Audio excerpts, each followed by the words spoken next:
Dando sequência à nossa jornada, convidamos novamente o professor doutor, mítico, legend wait for Derry, Fernando Barros. Palmas, gente. Vamos lá, vai. Animação. Eu custei um pouco a descobrir por que elas me convidaram para dar duas palestras. Na verdade, elas dão uma caneca de presente para cada professor conferencista, mas elas não tinham número suficiente. Então elas se deram conta que se me convidassem, dava uma caneca só, e aí poupavam com isso aí. Eu tinha pedido para não apagar a luz em seguida, porque eu queria, com o meu primeiro slide, que é um slide de um amigo meu que me prestou, que eu gosto muito, fazer uma reflexão curta sobre como as coisas passam ligeiro, que é o tipo de conversa, ai, como o tempo passa, ai, já estamos em outubro, nem vi o ano passar. Bom, essa foto desse senhor, que era um professor de pediatria, foi tirada para nós há muito tempo, tirada em 1901, mas passou muito rápido o tempo. E eu aí, olhando para ele, fiquei pensando que daqui a pouco alguém vai ver uma foto dessa aqui dos coordenadores, e também já vai ter passado o tempo e a roupa vai ser tão estranha como era a do Budan, né? E as coisas vão ter passado tão rapidamente, porque assim é, né? Na nossa escala de 1901, quando tiraram essa foto, que foi na época que ele era moço, era professor de pediatria, em Viena, perto de Paris, ele trabalhava em Paris. Em Viena tinha um outro que resolveu estudar os sonhos, e nesse ano de 1901, publicou um livro que se chamava A Interpretação dos Sonhos. Ele ficou bem conhecido depois. E aí o tempo passa muito rápido. Se quiserem apagar a luz agora para a gente ver os slides, pode apagar. Eu queria mostrar essa foto do professor Budan, que era um pediatra de uma clínica de obstetrícia do hospital grande de Paris, e que se preocupava em conseguir registrar como se dava o crescimento das crianças prematuras. Então ele fazia essas curvas, né, onde ele também, do lado de lá ele colocava o peso em gramas, aqui ele colocava a quantidade de leite que as crianças tomavam, e aí ele ia fazendo uma curva. Isso aqui é a curva que a gente conhece de uma criança pré-termo, não é? Isso aqui é uma criança que nasceu com 1.300 gramas e que perde muito peso, não é? Tem o que chama de perda fisiológica do peso de nascimento, e depois começa a retornar e aí começa a ganhar peso. Eu trouxe esse slide porque eu vou falar também agora sobre curvas de crescimento, que é o que nós estudamos. Eu vou falar de um projeto que se chama Intergrowth. A Organização Mundial da Saúde recomendou que o crescimento dos seres humanos deve ser avaliado com padrões internacionais e que se deve descrever como é que os indivíduos devem crescer. Isso aí se chama curvas prescritivas de crescimento, onde a gente coloca como é que uma pessoa, satisfazendo todo o seu potencial genético, sem que tenha nenhum elemento de doença, ou dessa própria criança, ou da mãe, ou do ambiente, possa crescer de forma saudável. E então essa seria uma curva prescritiva. Eu digo do ambiente porque, dependendo da poluição, há pouco a Iná me contava de uma cidade da Colômbia onde ela sofreu com a poluição, ou então se nós vamos a um lugar que está a 5 ou 6 mil metros de altura, vocês sabem que aí o crescimento fetal se desenvolve de uma forma diferente. Bom, seguindo essa determinação da OMS, nós então podemos dividir o que é descritivo, o que é um padrão descritivo de crescimento, que é esse onde o prescritivo, que é que uma criança deve crescer, e o descritivo, que é tomar uma população e ver como é que ela cresce e fazer uma curva. Mas sem que essa população tenha conseguido satisfazer a sua própria potencialidade genética, certo? Então, nós, trabalhando junto com a Organização Mundial da Saúde, o centro de pesquisa, quando eu digo nós, era o centro de pesquisa, lá no final do século passado e no início desse nosso século XXI, em 2000 e pouco, o centro de pesquisa daqui de Pelotas, junto com 5 outros países do mundo, com outros locais do mundo, se reuniram, então, esses grupos e resolveram fazer um estudo multicêntrico para poder avaliar como se dava o crescimento de uma criança que nasce a termo. Então, essas crianças nasceram de mães sadias, nesses lugares, aqui na Califórnia, na Noruega, na África, no Oriente Médio, em Delhi, e foram acompanhadas durante os 5 primeiros anos, não é? Tendo a alimentação mais adequada possível para o seu crescimento, que era a alimentação exclusiva ao seio materno nos primeiros 6 meses, e depois a complementação adequada. E, a partir desse estudo, se criou, então, as curvas internacionais de crescimento da Organização Mundial da Saúde. Essas curvas, hoje em dia, são adotadas por praticamente 150 países. Quase todos os países importantes do mundo adotam, com exceção dos Estados Unidos. E são agora o padrão internacional de crescimento. Uma coisa importante desse estudo foi provar que qualquer grupo, que nós podemos chamar étnico, apesar de que a palavra étnica ou a palavra raça já não tem mais nenhum sentido nesse mundo de agora, onde ninguém mais pode se descrever como europeu ou não europeu, ou africano, ou o que seja, porque a mistura que aconteceu durante todos esses milhares de anos, onde o homem foi desenvolvendo, desde que o Homo sapiens se levantou e saiu caminhando, faz com que as alterações de cor de pele ou do formato dos olhos não importem nada, porque todo mundo cresce igual, se tem o mesmo potencial. Então, não há necessidade de criar curvas de crescimento japonês ou na Holanda, apesar de que a Holanda tem as pessoas mais altas do mundo, o potencial genético de todas as populações é o mesmo. Eu digo isso porque, na semana passada, uma das revistas mais importantes do mundo, que é o British Medical Journal, em Londres, publicou um artigo propondo que o perímetro cefálico tenha padrões diferentes para gente branca e gente negra. O que não tem nenhum fundamento, até porque todas as pessoas brancas têm origem africana, porque todas as pessoas têm origem africana. Então, não há nenhum sentido, a etnia é uma construção social e não biológica. E com base nisso aqui, é que nós mostramos todas essas crianças de todas as etnias, ou raças, ou cores, ou o que seja, e mostramos que elas todas crescem da mesma maneira.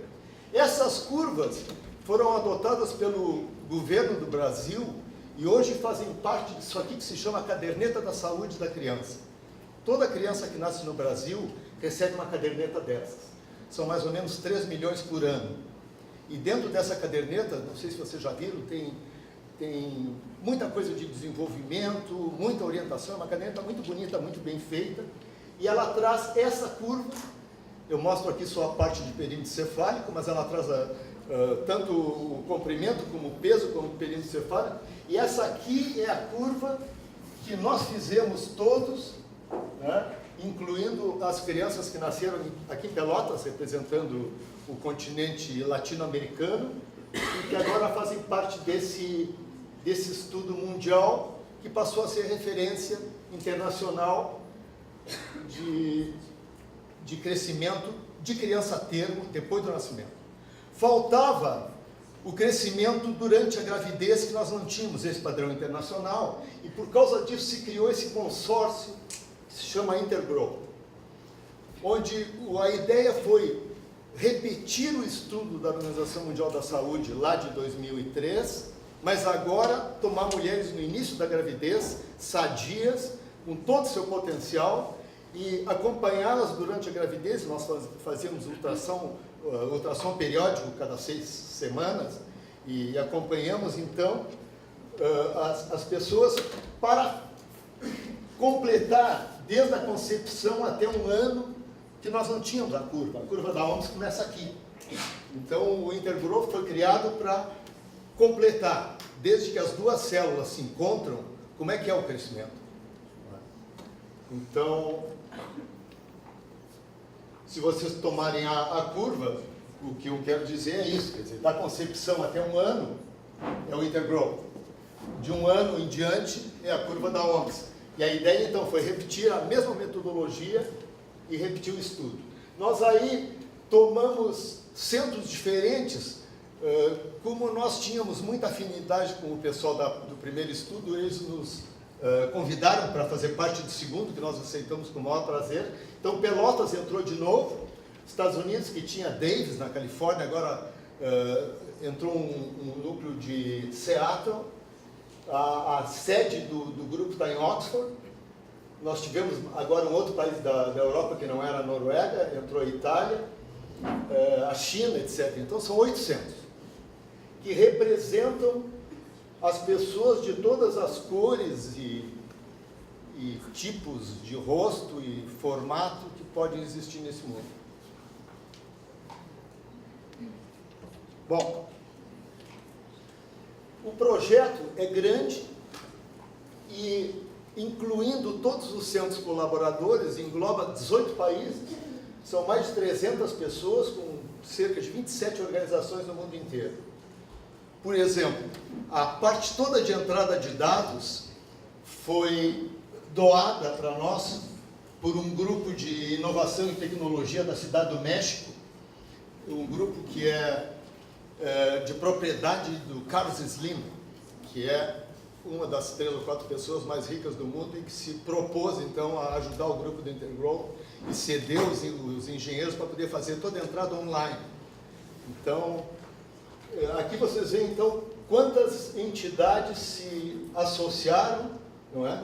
E nós ficamos contentes que a nossa universidade está ali embaixo, como um dos centros então que trabalhou nesse projeto. O estudo do Intergrowth, na verdade, são 5 grandes estudos. Tem um estudo transversal de recém-nascido, que nesse momento agora eu não vou me referir muito. Tem um estudo de crescimento fetal. Você sabe que quando uma mulher engravida, ela vai procurar um médico e ele diz, vai fazer um ultrassom.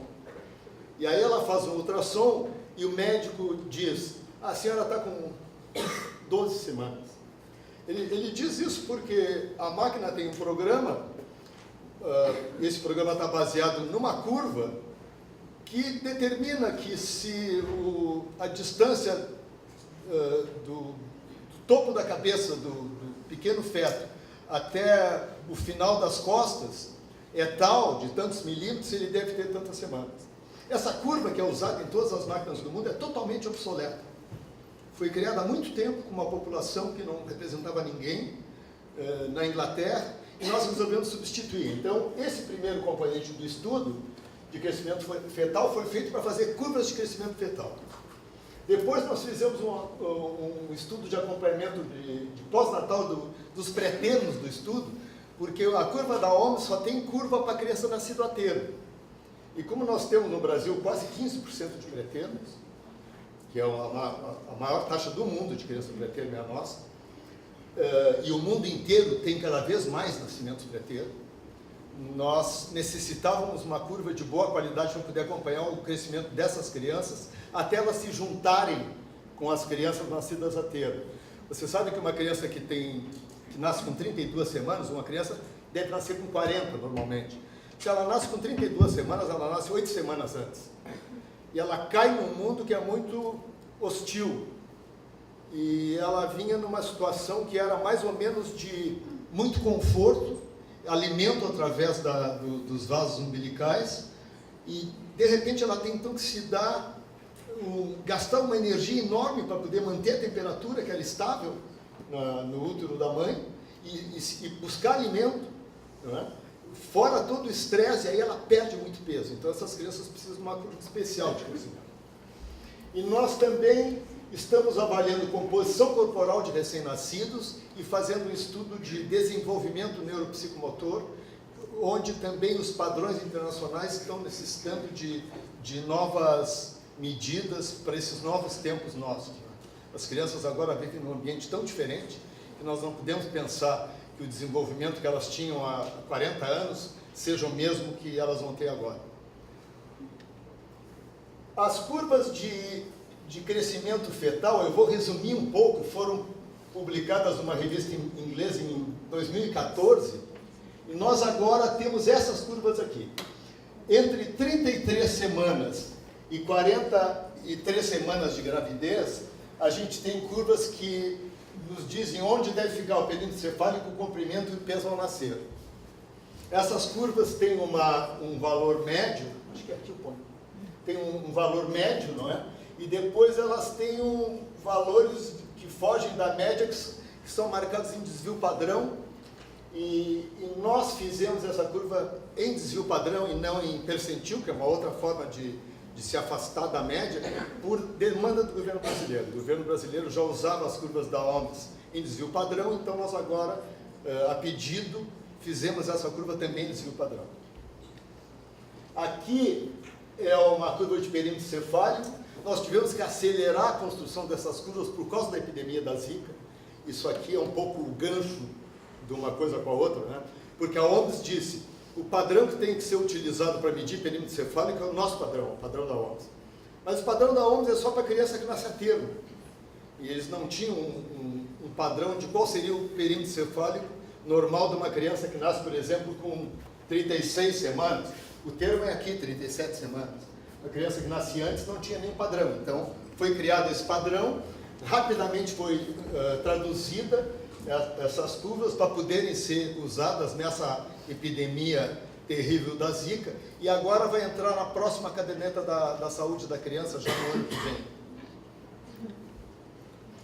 E nós também criamos, acompanhando as crianças que nasceram pré-termo até 1 ano de idade, uma curva que mostre como é que uma criança pré-termo deve crescer. O que é complicado, né? Porque o conceito de curva prescritiva é assim, como é que alguém bem normal cresce? Agora, se uma criança nasce com 31 semanas, será que ela é bem normal? Será que ela nasceu com 31 semanas não porque tem alguma patologia? Então, o critério do que é normalidade para uma criança de 31 semanas, às vezes é difícil. Mas muitas crianças que nascem com 31 semanas ou 32 não tem nenhuma patologia, nem a mãe. Por exemplo, mães com gravidez gemelar têm muito maior risco de ter um filho pré-termo do que uma mulher que tem uma gestação única. E essas crianças gemelares não são anormais, nem a própria mãe. Ela tem uma gestação dupla, não é? E o esforço que ela faz para poder manter 2 crianças no útero, muitas vezes faz, até mesmo pela questão geográfica, né? A própria questão do espaço, às vezes a criança cresce tanto que ela tem que sair. Então, às vezes, mães pequenas costumam ter filhos pré-termo quando tem gestação múltipla, com crianças normais. Então, esse resumo todo aqui foi para mostrar que nós também criamos curvas de crescimento de crianças nascidas pré-termo, que estão aqui para as 3 medidas, e eu vou dar um pouco de foco nessa aqui de perímetro cefálico para mostrar para vocês como é que funciona. Quando uma criança nasce com, digamos, 34 semanas, isso aqui quer dizer que, desde que ela foi concebida até aqui, se passaram 34 semanas, certo? Então, ela, quando nasce, ela não pode usar uma curva de criança termo. Ela tem que usar essa curva e ela vai crescendo aqui dentro até chegar aos 40 semanas. Onde, então, ela nasceu com 34, agora tem 40, ela já tem 1 mês e meio na nossa forma de medir a idade das pessoas. Mas ela, na nossa forma lá da idade pós-menstrual ou pós-concepcional, ela tem 40 semanas.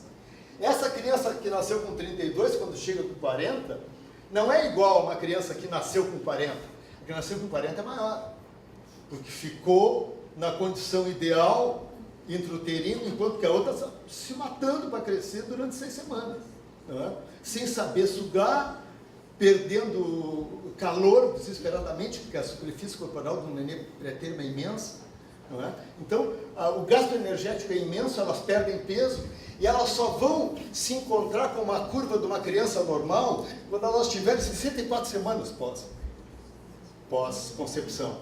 Tá? Então, o que se prescreve é que uma criança pré-termo deve usar uma curva como essa aqui que nós temos agora, feita nas condições ideais, multiétnica, no sentido de que tem populações de todas as partes do globo, e cujas mães não tinham nenhum tipo de patologia e que, por algum motivo, para nós desconhecido, tiveram filho antes do tempo.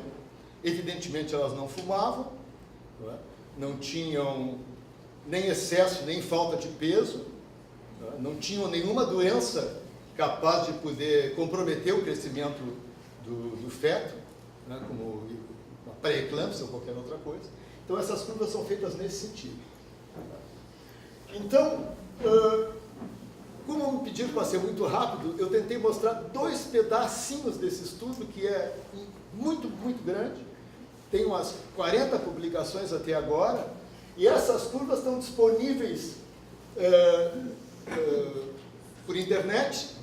Esse aqui é o mapa dos lugares onde essas curvas já foram baixadas, já se fez download. A gente entra no site do Intergrowth, baixa a curva e pode utilizar à vontade. Na verdade, até há pouco, quando eu fiz esse slide, tinham 22 mil downloads dessa curva em diferentes lugares do mundo, em 175 países. Então, esse vai ser, nós esperamos, um novo padrão de crescimento fetal e de crescimento pós-natal dos pré-termos nesse século, pelo menos. Não é? É provável que lá no futuro, quando o nosso quadro tiver, a nossa fotografia tiver que nem a do Budan, alguém pense que talvez o mundo tenha se transformado tanto que as condições de crescimento agora são diferentes e que novos padrões tenham que ser feitos, mas nós esperamos que essas curvas ainda demorem bastante, até porque elas deram muito trabalho. Muito obrigado.